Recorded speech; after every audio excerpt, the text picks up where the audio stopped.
ایسی تھی کہ جس نے مقدس یوسف سے کلام کیا تو ان کی سوچ بدل گئی. جس نے ایک عام خاتون سے کلام کیا اس نے اپنے آپ کو سرنڈر کر دیا اور وہ عام سے خاص ہو گئی. ہلیلویا. مقدسہ مریم کردار کے طور پر بہت ہی خاص تھی کیونکہ ہارون کی نسل سے تھی یہ بھی اور داؤد بادشاہ کی نسل سے تھی اور انہی کی نسل میں اور چونکہ یہودا کے قبیلے سے تھی تو اس وجہ سے بھی ایک نبوت پوری ہوئی. اور مقدسہ مریم کنواری بھی تھی اس لیے یوسیٰ نبی کے وسیلہ سے کی گئی نبوتیں بھی پوری ہوئی.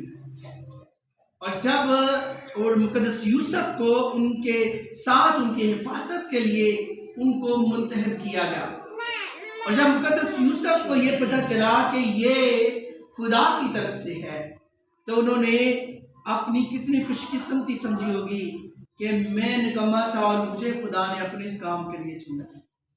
خوشی کے ساتھ کیا بغیر سوچے کہ میرے ساتھ آگے کیا ہوگا.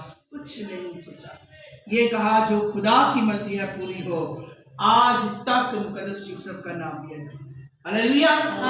مقدسہ مریم سے کلام ہوا. اس نے کہا دیکھ میں خداوند کی بندی. میں نہیں جانتی میرے ساتھ کیا ہوگا, دنیا کیا سوچے گی, گھر والے کیا سوچیں گے, مجھے نہیں پتا, مجھے نہیں فکر. مجھے فکر ہے تو خدا میرے ساتھ ہے, وہ میری فکریں جانتا ہے, وہ ختم کر دے گا. ہلیلویا.